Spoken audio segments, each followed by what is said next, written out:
ஹெட்லைன்னு நாங்கள் கொடுக்குறத தாண்டி உங்களுக்கு எந்த ஸ்கோப்புமே இல்லைன்னா அந்த 1 lakh crore மட்டும்தான் நிற்கும். 1 lakh crore இன்வெஸ்ட்மெண்ட் இன் 100 daysங்கிறது நேற்றை கசிய விடப்பட்டு விட்டது. எல்லா லாங்குவேஜ்லையும் இந்த கார்டு மாறி த்ரூ அவுட் இந்தியாவை சுற்றி வெளிநாட்டுக்கே போயிருந்திருக்கும் நேரம். இப்போ கிட்டத்தட்ட 1 லட்சம் கோடி அப்படின்னு முன்னிலைப்படுத்துவதன் மூலமா விஜய்க்கு நல்ல பேர் தானே கிடைக்கும். சரி தவறுங்கிற வாரத்துக்குள்ளே அவங்க வரமாட்டாங்க. எங்க அண்ணனுக்கு 5 வருஷம் கொடுத்தாலும் கூட 5 வருஷம் பத்தாது. இவங்க அவ்வளவு சிக்கலை இவங்க பண்ணி வச்சுட்டாங்க. அவர் ஆண்டா போதாதா நடந்துராதா என்று நம்பியவர்கள் ஒரு அப்பார்ட்மெண்ட்டில் ஆஃபீஸ் வைத்திருக்கக்கூடிய நிறுவனம் 4 மாதங்களுக்குள் 10,000 கோடி ரூபாய் இன்வெஸ்ட் பண்ணுறன்னு ஒரு MOU சைன் பண்ணுதுன்னா இது விவாத பொருளாக பேசு பொருளாக மாறுகிறது. ஏன் முதலில் பத்திரிகையாளர்களுக்கு அனுமதி இல்லை என்கிற கேள்வி இருக்கு. தி பப்ளிக் நேயர்களுக்கு வணக்கம். ஊடகவியலாளர் புன்னைவளவன் அவர்களுடன் இன்று நாம் கலந்துரையாட இருக்கிறோம். வணக்கம். வணக்கம் சார். தாவேகாவோட கிட்டத்தட்ட 100 நாள் ஆட்சி அப்படின்னு சொல்லலாம். கிட்டத்தட்ட 1 லட்சம் கோடி முதலீடுகளை ஈர்த்திருக்கோன்னு சொல்லியிருக்காங்க. இதை நீங்கள் எப்படி பார்க்குறீங்க? இல்லை, அடிப்படையில் அது ஹியூமன்லி இம்பாசிபிள் ஒரு டாஸ்க்காக தெரிகிறது. ஏன்னா நீங்கள் ஒரு கவர்மெண்ட்டாக இருக்கிறீங்க, வெறும் 100 days உங்களுக்கு டைம் பீயிங் அரசினுடைய பவர் எது வரைக்கும் போகுங்கிறத நீங்கள் தெரிஞ்சுக்கிறதுக்கே உங்களுக்கு டைம் போதுமா என்கிற கேள்வி இருக்கும்போது அதற்கு நல்ல ஒரு பட்ஜெட். அஃப்கோர்ஸ் யார் வந்தாலும் அந்த ப்ராசஸை பியூரோக்ரஸி செஞ்சு தான் இருக்குன்னாலும் நீங்கள் சில விஷயங்களை கொடுத்து வாங்குகிற இடத்துல இருந்திருப்பீங்கிறதெல்லாம் புரிஞ்சுக்கலாம். முதல்ல இன்றைக்கு நடத்தியிருக்கிறார்கள், உள்ளபடி அதனால் வேலைவாய்ப்பு வருதுன்னா நம்ம வரவேற்கணும். இதற்கு முன்பாக திமுக, அதற்கு முன்பாக அதிமுக இவங்க சில விஷயங்களை செஞ்சு வச்சுருந்தாங்க இல்லையா, அதனுடைய கண்டினியூட்டி ஆன் இண்டஸ்ட்ரி செக்டார் வருது, அப்கிரேட் ஆகுதுன்னா நம்ம வரவேற்க தான் போகிறோம். ஆனால் இந்த 100 நாட்களில் 1 லட்சம் கோடிங்கிறது ரொம்ப கேட்சியாக இருக்குது. ஏதோ இந்த 100 daysங்கிறதுனால இந்த 1 லட்சம் கோடிங்கிறது இல்லை மேட்ச் ஆகிறதுக்கு அந்த நம்பர் ஏன் ஒரு 99,000 crores வரக்கூடாதா, இல்லை 1,01,000 கோடின்னு வரக்கூடாதா அப்படிங்கிற மாதிரிலாம் இருக்குதுன்னு வச்சுக்கோங்களேன்.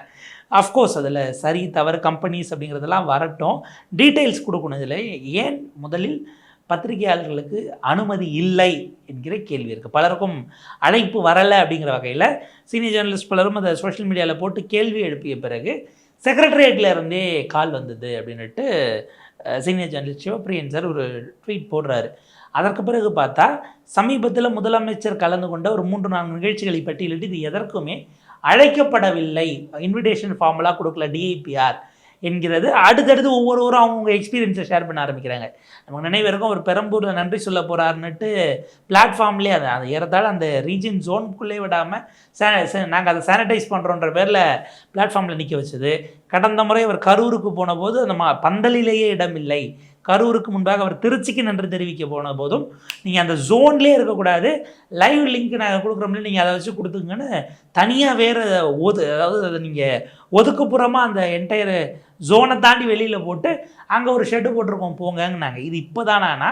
இதற்கு முன்பாக அவங்க மேனிஃபெஸ்டோ வெளியிட்ட போதும் சரி, கேண்டிடேட் அறிவித்த போதும் கார் பார்க்கிங்கில் இருந்து பார்த்துட்டு போங்கன்னு சொன்னது தான் தாவேகாவினுடைய அவங்க காட்டுற அந்த மரியாதை என்பதாக இருந்தது மீடியாவை பொறுத்த வரைக்கும். இன்றைக்கி முதலமைச்சர் அரசு விழாவில் நீங்கள் ஏன் ஃபார்முலா அனுப்பலைன்னு கேட்டால் அதற்கு பிறகு அவரே ஃபர்தர் அப்டேட் போடுறார். செக்ரட்டரியேட்லேருந்து நீங்கள் இப்போ சோஷியல் மீடியாவில் வரக்கூடியதெல்லாம் பேக் ட்ராக் பண்ணி என்னென்னு அது கன்சர்னோடு கேட்குறாங்களா, இல்லை என்ன நீங்கள் அப்படி அரசுக்கு எதிராக வெளியில் போடுறீங்க வி ஆர் வாட்சிங்கிற இடத்துல சொல்கிறாங்களான்னு நம்ம கேள்வி வருது. 1 லட்சம் கோடி அப்படிங்கிறதும் 100 நாள் அப்படிங்கிறதும் தாவேகா கவர்மெண்ட்டுக்கு ஒரு பெரிய ப்ளஸ் அப்படின்னு தான் அவங்க நினைப்பாங்க. இதை மீடியா வெளியில் எடுத்துகிட்டு போனால் தான் மக்களுக்கு சென்றடையும் அப்படிங்கிற நிலைமையில ஏன் ஊடகங்களுக்கு அழைப்பு இல்லைங்கிற ஒரு கேள்வி வருது. ஏன்னா ஊடகங்கள் அந்த 1 லட்சம் கோடிக்கு ஸ்பிளிட் அப்ஸ் கேட்பாங்க.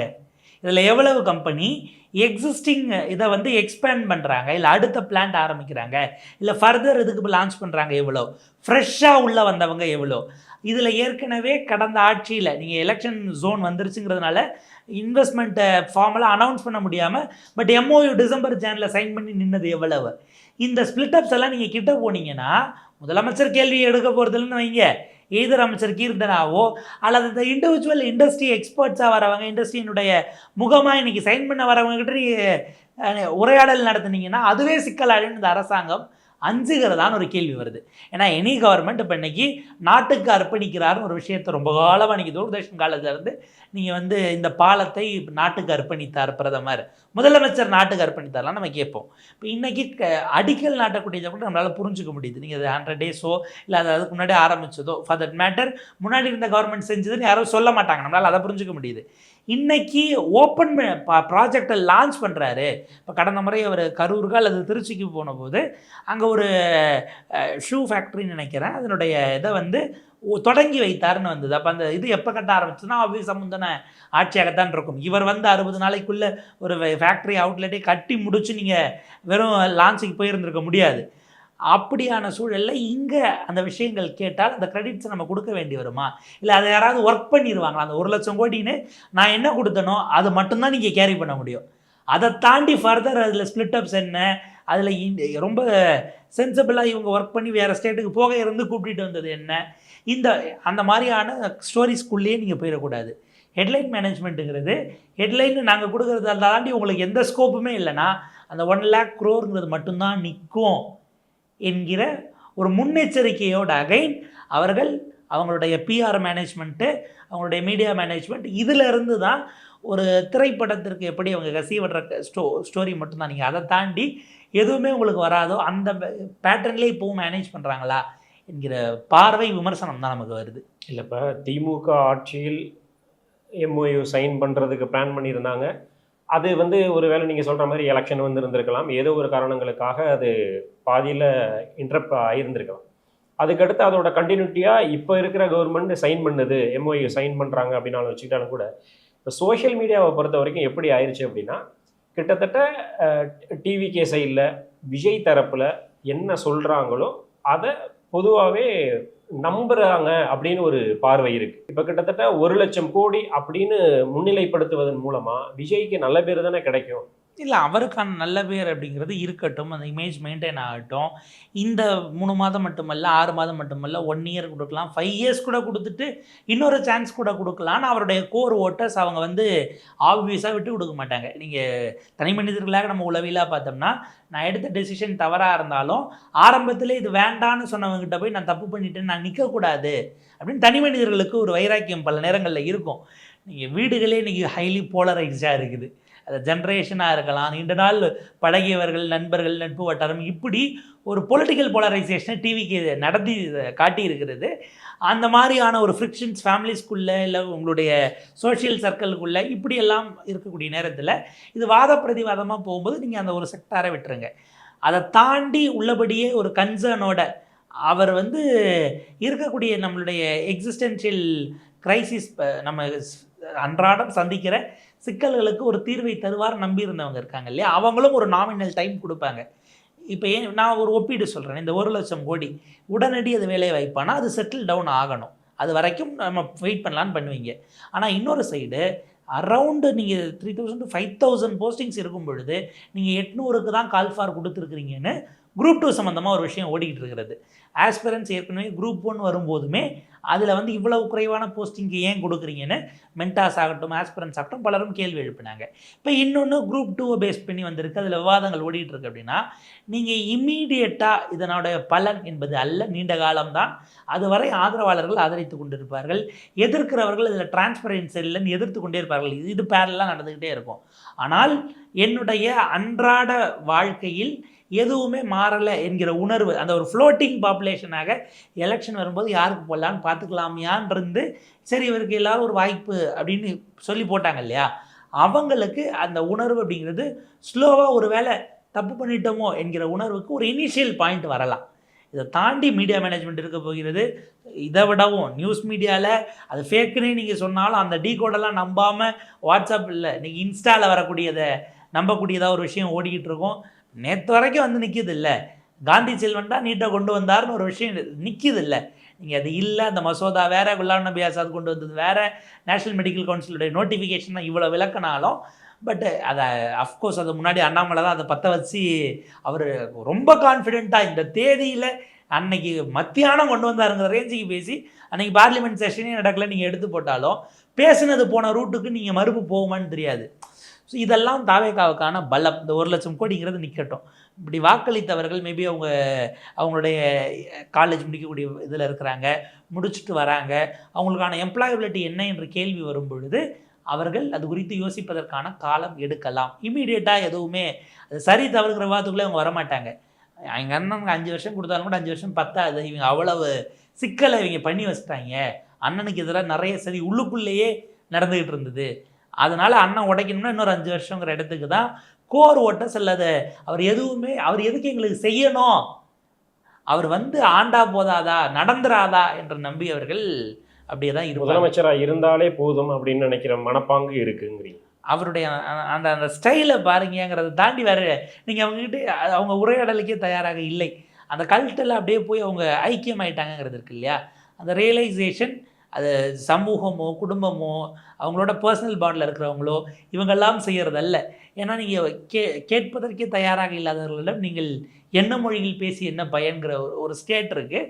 பட் அஃப்கோர்ஸ் இது அவங்களுடைய அந்த ஒரு வைபிங் பீரியடில் இருக்கிறாங்க. அந்த வைபிங் பீரியட் முடித்து அவங்க வரட்டும். நம்ம கேட்குறது இந்த அரசாங்கம் இந்த 1 lakh crores அப்படிங்கிறது குறித்து இன்னும் விரிவாக, ஏன்னா இப்போ ஒரு கான்ட்ரவர்சி ஓடிக்கிட்டு இருக்குது. வந்ததும் ஒரு நிறுவனம், அந்த நிறுவனத்தினுடைய பெயர் போட்டு 10,000 crores investment data light house green அப்படின்னு ஒரு நிறுவனம் 10,000 கோடி ரூபாய் முதலீடு பண்ணுறாங்க. தூத்துக்குடி மாவட்டம் திருச்செந்தூரில் 10,000 கோடி இன்வெஸ்ட்மெண்ட் வந்துருச்சு. அது ஒரு பாப்புலர் மீடியா ஹவுஸ் வச்சுருக்குறாங்க அப்படின்றதும் வைத்திருப்பதை போல் தகவல் வருதுன்னு ரிப்போர்ட் பண்ணுறாங்க. ஒரு லீடிங் பிரிண்ட் மீடியாவில் பிஸ்னஸ் ரெகுலராக கவர் பண்ணிகிட்டு இருக்கக்கூடிய ஒரு சீனியர் கரஸ்பாண்டன்ட் அதை ரிப்போர்ட் பண்ணுறாங்க. போட்ட பிறகு சோஷியல் மீடியாவில் அந்த கம்பெனியை அடித்து எடுத்து தேடினா கடந்த February 2026 அந்த நிறுவனம் பதிவு செய்யப்படுகிறது. அதுக்கு 2 டைரக்டர்ஸ் இருக்காங்க.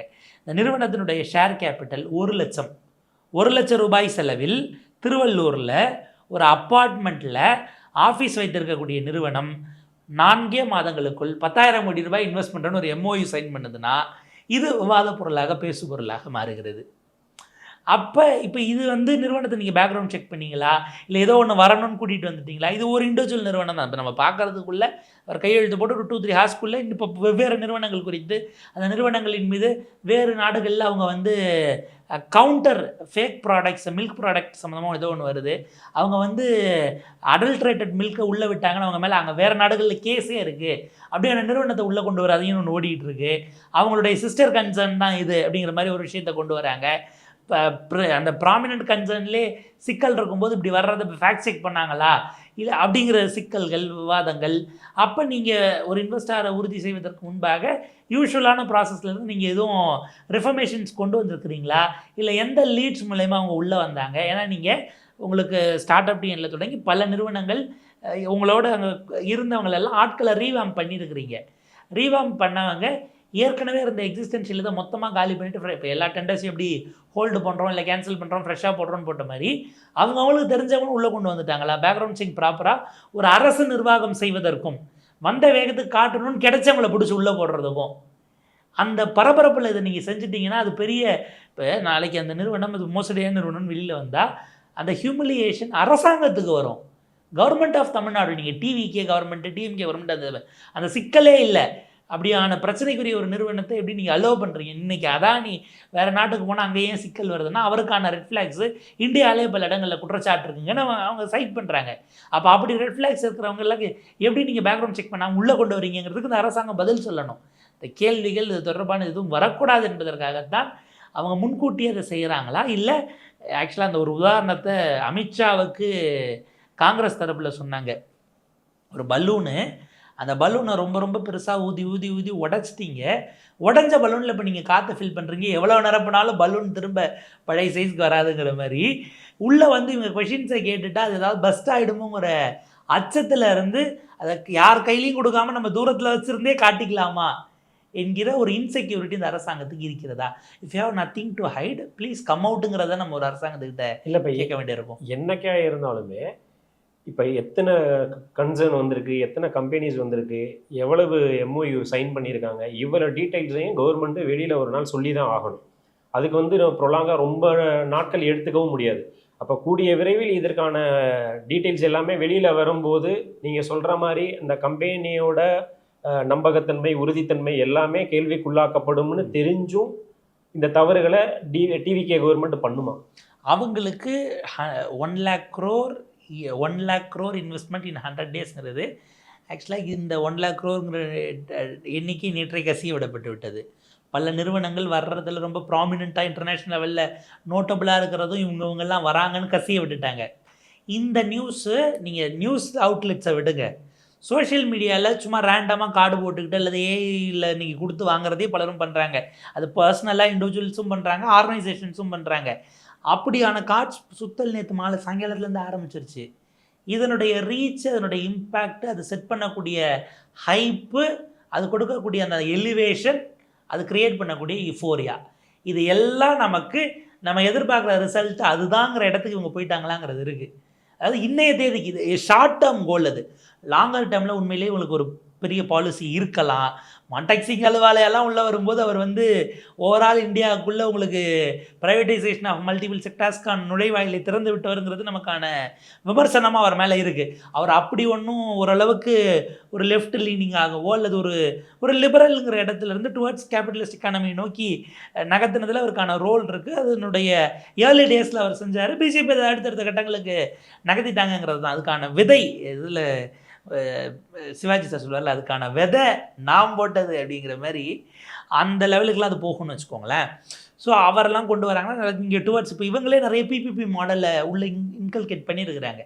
நீங்கள் பார்த்தீங்கன்னா 2025 பட்ஜெட் வரும்பொழுது நிர்மலா சீதாராமன் அவர்கள் அப்போ இந்த நியூக்ளியர் ஸ்டேஷன்ஸ்லலாம் பிபிபி மாடல் கொண்டு வரதா சொன்னாங்க இல்லையா, அதை கடுமையாக கண்டித்து நம்முடைய இன்றைய முதலமைச்சர் விஜய் அவருடைய ஸ்டேட்மெண்ட், அந்த என்டையர் பட்ஜெட் குறித்தும் ஒரு ஸ்டேட்மெண்ட் கொடுத்துருந்தாரு. அதில் இப்படியான தனியார் மையத்தை நீங்கள் கொண்டு ஊக்குவிப்பது என்பது டுவர்ட்ஸ் பப்ளிக் செக்டாருங்கிறதே அவர் விமர்சிச்சிருந்தார்.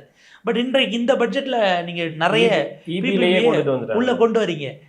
நம்முடைய ஃபினான்ஸ் செக்ரட்டரி கேட்குறாரு, விடுதியை கட்டி தர்றதெல்லாம் நம்ம வேலை இல்லை, சர்வீஸ் ப்ரொவைட் பண்ணுறது மட்டும்தான் நம்ம வேலைன்னு ஆன் ப்ரெஸ் மீட்டில் பேசுகிறார். அப்போ நீங்கள் ஆளுங்கட்சியாக எடுத்த உங்களுடைய பாலிசி ஸ்டாண்டும் இதுவும் மாறுதுன்னா ஏன்னு யாரும் கேட்டக்கூடாதுங்கிறதுக்காக தான் ப்ரெஸ்ஸை கிட்ட விடலையாங்கிறது ஒரு கேள்வி. இரண்டாவது, அவங்களுக்கு உள்ளபடியே நோக்கங்கள் இருந்தாலும் இந்த பாலிசியை செட் பண்ணுற வரைக்கும் நான் எதுவுமே பண்ணலன்னு வந்துடக்கூடாது. எனக்கு அது வரைக்குமான ஹெட்லைன் மேனேஜ்மெண்ட்டு இது இந்நேரம் அதெல்லாம் ஹிந்தி, பெங்காலி, பஞ்சாபின்னு எல்லா லாங்குவேஜ்லேயும் இந்த கார்டு மாறி அது போய் ஒரு சுற்றிட்டு த்ரூ அவுட் இந்தியா ஒரு சுற்றி வெளிநாட்டுக்கே போயிருந்துருக்கும் நேரம். நீங்கள் பார்த்தீங்கன்னா அந்த இம்பேக்டை நோக்கி அவங்க நகர்றாங்க. இன் டேர்ம்ஸ் ஆஃப் ஒர்க் அல்லது இன் டேர்ம்ஸ் ஆஃப் அச்சீவ்மெண்ட்டாக இவங்க அதை அச்சீவ் பண்ணிட்டாங்கன்னா உள்ளபடியே யாரும் ஏன் நீங்கள் அச்சீவ் பண்ணிட்டீங்கலாம் கேள்வி கேட்க போகிறதில்ல, கொண்டாடத்தான் போகிறார்கள். பட் அதை எப்படி அவங்க சார்ட்ரைட் பண்ணுறாங்க, செட்ரைட் பண்ணுறாங்கிறத பார்க்கணும். இது 100 டே செலிப்ரேஷன் என்பதாகத்தான் இப்போதைக்கு அவங்களுடைய அவசரத்தன்மையும் அதில் அவங்க கான்ஷியஸாக செய்யக்கூடிய அந்த விஷயங்கள், இன்செக்யூரிட்டி டுவர்ட்ஸ் அட்மிட்டிங் மீடியாங்கிறது இருக்குது இல்லையா, அதுவே பல விஷயங்களை பல கேள்விகளை எழுப்புகிறது. அதனால் துரதிருஷ்டவசமாக அப்படி அலோவ் பண்ணல, அப்படி ஹியூமிலியேட் பண்ணுறாங்கன்னா அது மீடியாவில் அங்கே கடைநிலையில் இருக்கக்கூடிய அல்லது மிடில் மேனேஜ்மெண்ட்டில் இருக்கக்கூடிய ரிப்போர்ட்டர்ஸ்க்கு தான் போய் சேருமே தவிர நிறுவனங்கள் நீங்கள் அதை கவர் பண்ணாதீங்க, இல்லை உங்கள் செல்ஃப் ரெஸ்பெக்டை பார்த்துட்டு வந்துருங்கலாம் ஒரு நாள் சொல்ல மாட்டாங்க. அது ஒரு விதமான இன்றைக்கு மீடியா ஹவுசஸ் பெரும் அளவுக்கு கார்பரேட்டைஸ் ஆனதுனால வரக்கூடிய ஒரு விளைவுகளாகவும் இருக்கிறது.